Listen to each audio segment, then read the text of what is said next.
আজকে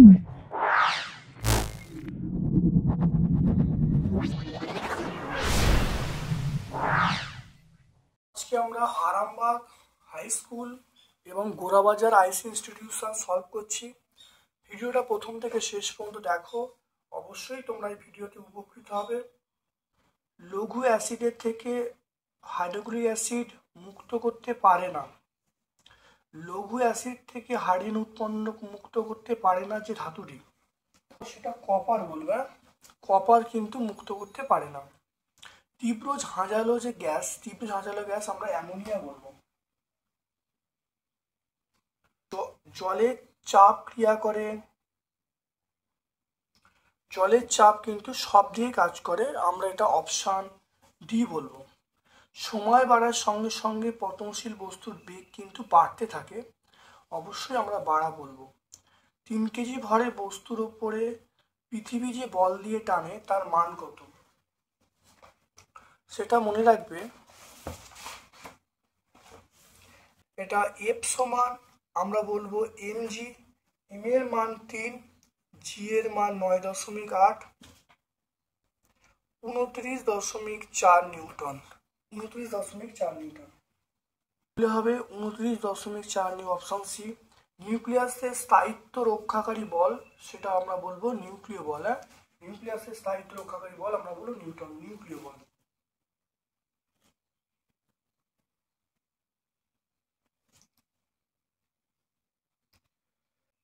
বায়ুমণ্ডলীয় চাপ দেখো, বায়ুমণ্ডলীয় চাপে জল পারদের থেকে কত উপরে উঠতে পারবে? এটা 13.6 গুণ, 13.6 গুণ। কখন কোনো বস্তু ডুবে ভাসবে? অর্থাৎ যখন বস্তুর ওজন এবং প্লবতা, যখন প্লবতা এবং বস্তুর ওজন সমান হবে। প্লবতা মানে ঊর্ধ্বমুখী প্লবতা আর ওজন যখন বস্তুর ওজন সমান হবে। ফেরাস সালফাইডের সঙ্গে লঘু লঘু স্টোসের বিক্রিয়া কোন গ্যাস উৎপন্ন হয়?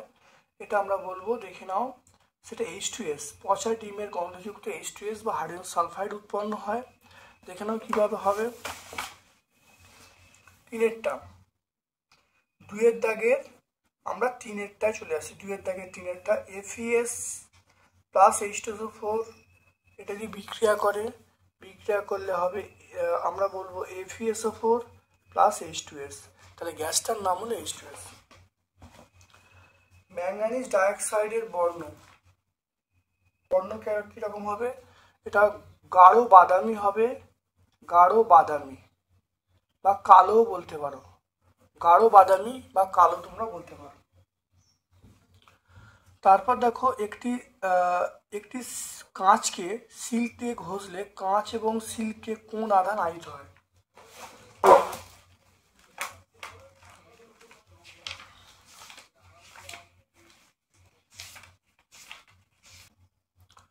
দেখে নাও, কাঁচকে সিল্ক দিয়ে ঘষলে কাঁচে প্লাস আর সিল্কে আমরা মাইনাস আধান পাবো। তাহলে এটা আমরা পেয়ে যাব পেজ নাম্বার 25-এ পেয়ে যাব, তোমার টেক্সট বইয়ে পেজ নাম্বার 25-এ পেয়ে যাবে। একটি বস্তুকে ন্যূনতম কত বেগে ছুঁড়লে বস্তুটি পৃথিবীর বাইরে চলে যাবে? সেটা 11.2 কিমি পার সেকেন্ড বেগে ছুঁড়লে সেটা পৃথিবীর আকর্ষণ বলে বাইরে চলে যাবে। সবচেয়ে হালকা এবং সবচেয়ে ভারী অধাতুর নাম কি? সবচেয়ে হালকা অধাতুর নাম আমরা বলবো হাইড্রোজেন, সবচেয়ে ভারী অধাতুর নাম আমরা বলবো আয়োডিন। তাহলে সবচেয়ে হালকা অধাতুর নাম আমরা বলবো হাইড্রোজেন, আর সবচেয়ে ভারী অধাতুর নাম আমরা বলবো আয়োডিন।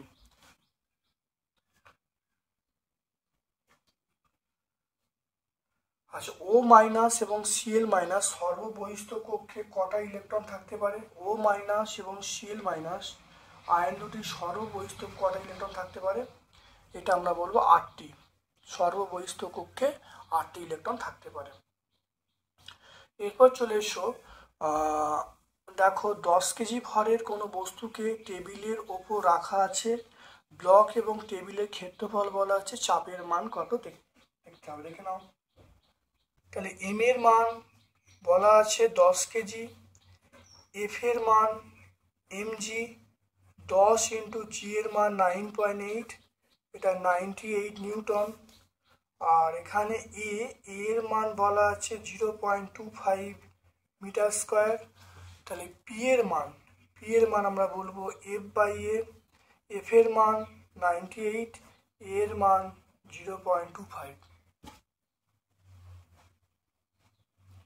এটা করলে আসবে 2392 এত নিউটন পার মিটার স্কোয়ার। দেখে নাও, তাহলে এম এর মান বলা আছে, এফ এর মান এমজি, এম এর মান জি এর মান বসিয়ে দিচ্ছি, এটা ভাগ করলে অ্যান্সার আসবে 392 নিউটন পার মিটার স্কোয়ার চাপের মানটা। এরপর দেখে নাও, সেটা হলো 3-এর দাগের 2-এরটা, প্রদত্ত অক্সাইডগুলির প্রকৃতি লিখতে বলছে।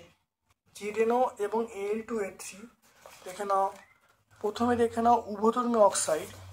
তাহলে উভধর্মী অক্সাইডগুলো, তাহলে 2-এরটা দেখো, ZnO এবং Al2O3 এগুলো হলো উভধর্মী অক্সাইড।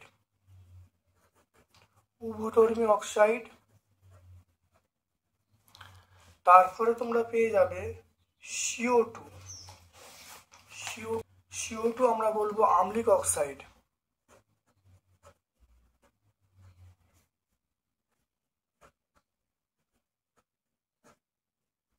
CO2 মানে হলো আম্লিক অক্সাইড।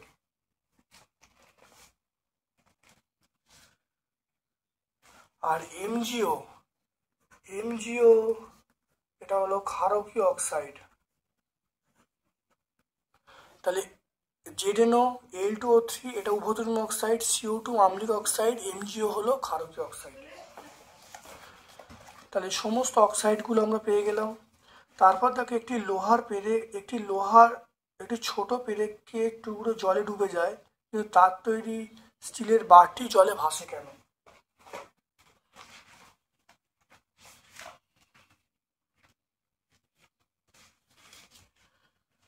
দেখো একই উত্তর হবে। এখানে দেখো 9-এর উত্তরটা একই হবে। চামচ ডুবে যায় কিন্তু চামচের গামলা ভাসে কেন? একই উত্তর হবে। 9টার মতোই তোমরা বলে দেবে।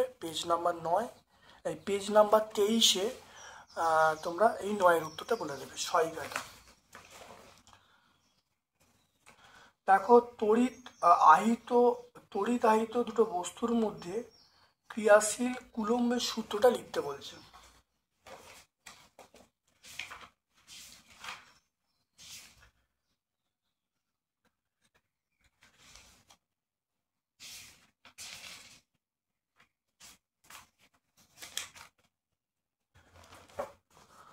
দেখো দুটি তড়িতায়িত বস্তু একই মাধ্যমে থাকলে তাদের মধ্যে ক্রিয়াশীল আকর্ষণ বিকর্ষণ বলের মান আধান দুটোর গুণফলের সমানুপাতিক এবং তাদের মধ্যবর্তী দূরত্বের বর্গের ব্যস্তানুপাতিক।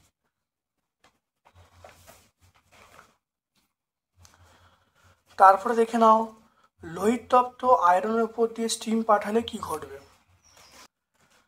দেখে নাও, লোহিতপ্ত লোহার উপর দিয়ে স্টিম চালনা করলে দেখো ফেরোসেফেরিক অক্সাইড হাইড্রোজেন উৎপন্ন। তাই লোহিতপ্ত লোহার উপর দিয়ে স্টিম চালনা করলে ফেরোসেফেরিক অক্সাইড এবং হাইড্রোজেন উৎপন্ন। দেখে নাও, তাহলে 3Fe + 4H2O সমান Fe3O4 + H2। দেখতে পাচ্ছ, এটা আমরা 132 পেজে পাবো। এটা মানে পুরাতন যে বই আছে সেখানে আমরা 132 পেজে পাবো। আচ্ছা, এর আগে আমরা জীবন বিজ্ঞান পোর্শনে শুরু করার আগে আমরা 3 নম্বর স্কুলে চলে আসি। 3 নম্বর স্কুলে 4-এর উত্তরটা আমাদের বলা হয়নি। দেখো 3 নম্বর স্কুলে দেখো 4-এর দেখো পেশিকোষের শ্বাস রঞ্জক কণিকার নাম কি? এটা হলো মায়ো হিমোগ্লোবিন। এটা মনে রাখবে, মায়ো হিমোগ্লোবিন হলো পেশিকোষের শ্বাস। এটা আগের দিন বলা হয়নি, বলে দিচ্ছি, সে নামটা হবে। তাহলে বিগত স্কুলে যে প্রশ্নটা সেটার নাম হলো মায়ো হিমোগ্লোবিন।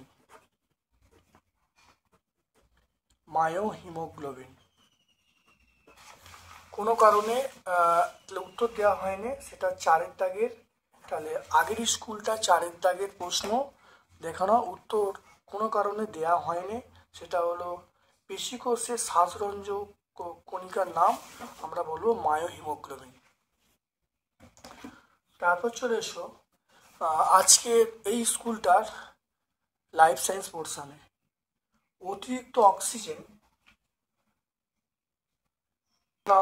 অতিরিক্ত অক্সিজেন পরিবহনের জন্য পাখিদের রক্তে কি থাকে? হিমোগ্লোবিন থাকে। পর্দাহীন কোষীয় অঙ্গাণু আমরা বলবো রাইবোজোম। পরিবেশের উদ্দীপনায় সাড়া দেওয়া এবং পরিবর্তিত পরিবেশে নিজেকে মানিয়ে নেওয়া এগুলো করে, সেটা হলো অপশান ডি বলবো, সেটা হলো স্বাভাবিক সমন্বয়। তারপরে সত্য মিথ্যা দুইয়ের দাগের বলতে দেখে নাও সে অতিরিক্ত দেখে নাও। সত্য মিথ্যা বলতে বলছে মাইটোকন্ড্রিয়ায় বহিঃপর্দা ভাঁজ হয়ে ক্রিস্টি গঠন করে, এটা মিথ্যা। মাইটোকন্ড্রিয়ায় বহিঃপর্দা ভাঁজ হয়ে ক্রিস্টি গঠন করে না। দেখা যাক, মাইটোকন্ড্রিয়া অন্তঃপর্দা ভাঁজ হয়ে ক্রিস্টি গঠন করে, দেখতে হচ্ছে অন্তঃপর্দা ভাঁজ হয়ে, তো এটা হলো মিথ্যা। ক্রোমোজোম সংখ্যার সঙ্গে প্রজাতি কিভাবে সম্পর্কিত? তোমরা দেখো, এটা লিখবে প্রত্যেক প্রজাতিভুক্ত প্রাণী ক্রোমোজোম সংখ্যা নির্দিষ্ট। একজন স্বাভাবিক মানুষের দেহকোষে নিউক্লিয়াসে ক্রোমোজোম সংখ্যা 46টা। তাহলে এক প্রজাতি থেকে অন্য প্রজাতিভুক্ত জীবকে আলাদা করতে পারি এগুলো ক্রোমোজোম সংখ্যা থেকে। এটা পেজ নাম্বার 182-তে আমরা পেয়ে যাব। এটা আমরা পেয়ে যাব পেজ নাম্বার 182-তে।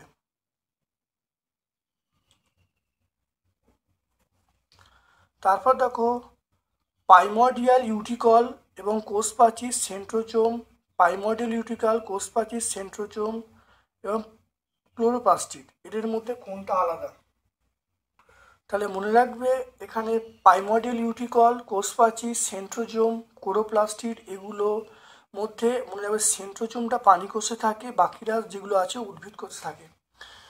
তারপরে চলে এসো একটি জবা ফুল কেটে তার বিভিন্ন অংশ দেখানোর জন্য আমরা কোন ধরনের অণুবীক্ষণ যন্ত্র ব্যবহার করি? আমরা যৌগিক অণুবীক্ষণ যন্ত্র এটা ব্যবহার করব। যৌগিক অণুবীক্ষণ যন্ত্র আমরা কি যন্ত্র ব্যবহার করব? যৌগিক অণুবীক্ষণ যন্ত্র ব্যবহার করব। দেখো ভাজক কলা ড্যাশ স্থায়ী কলা, তাহলে ভাজক কলা, তাহলে ভাজক কলার কাজ কি? বৃদ্ধি ঘটানো। স্থায়ী কলা বর্জ্য পদার্থ সঞ্চয় করা, এটা ভাজক কলা কি করে? বৃদ্ধি ঘটায়। তাহলে ভাজক কলা বৃদ্ধি ঘটায়। তারপর দেখো নিউক্লিয়াসের পরিষ্কার চিত্র অঙ্কন করতে বলছে। অঙ্কন করে বিভিন্ন অংশ নিউক্লিয় পর্দা, নিউক্লিওলাস, ক্রোমাটিন জালিকা, নিউক্লিওপ্লাজম দেখাতে বলছে। দেখে নাও, নিউক্লিয়াস আঁকতে বলছে, এঁকে দেখো বিভিন্ন অংশ দেখাতে বলে দেখিয়ে দেবে। এটা আমরা পুরাতন বইয়ে 182 পেজে পাবো। এটা 182 পেজে পাবো। তারপর দেখো ইউক্যারিওটিক কোষ কাকে বলে? একটি সূত্রাকার শৈবালের নাম কি? দেখে নাও ইউক্যারিওটিক কোষ কাকে বলে। দেখে নাও যে সকল কোষে নিউক্লিয়াস সুগঠিত, নিউক্লিয়াসের সকল অংশ উপস্থিত এবং সাইটোপ্লাজমে কোষ পর্দায় ঘেরা কোষীয় অঙ্গাণু থাকতে পারে, তাদেরকে আমরা ইউক্যারিওটিক কোষ বলবো, আদর্শ কোষ বলবো।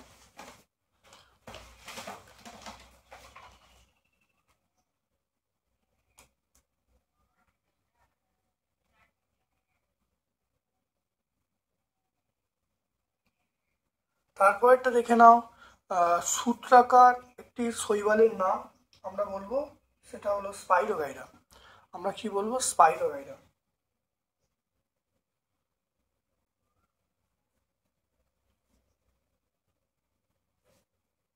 স্পাইরোগাইরা। রাইবোজোম কোথা থেকে উৎপত্তি লাভ করে? ক্যান্সার আক্রান্ত কোষে কোন অঙ্গাণু সক্রিয়তা বেশি হয়?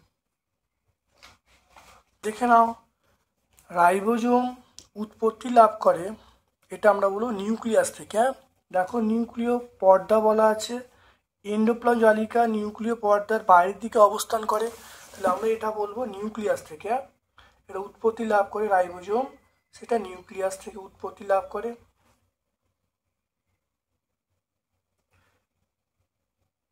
নিউক্লিয়াস উৎপত্তি লাভ করে।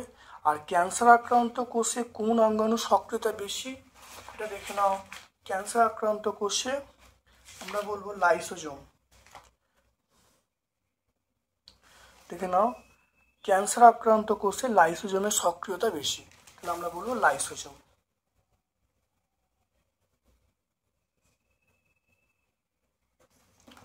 তাহলে আজকে আমরা 4 নম্বর স্কুলটা সম্পূর্ণ ব্যাখ্যা করলাম। ভালো করে ভিডিওটা দেখবে, অবশ্যই তোমরা উপকৃত হবে। ভালো লাগলে লাইক করবে, যারা চ্যানেলটাকে এখনো সাবস্ক্রাইব করোনি চ্যানেলটা সাবস্ক্রাইব করে দেবে, বেল বাটনে ক্লিক করে দেবে। আমার পক্ষ থেকে সকলকে ধন্যবাদ এবং শুভকামনা জানাচ্ছি। সমস্ত ভিডিওগুলো তোমার সকল বন্ধু বান্ধবের মধ্যে শেয়ার করে দেবে। Thank you.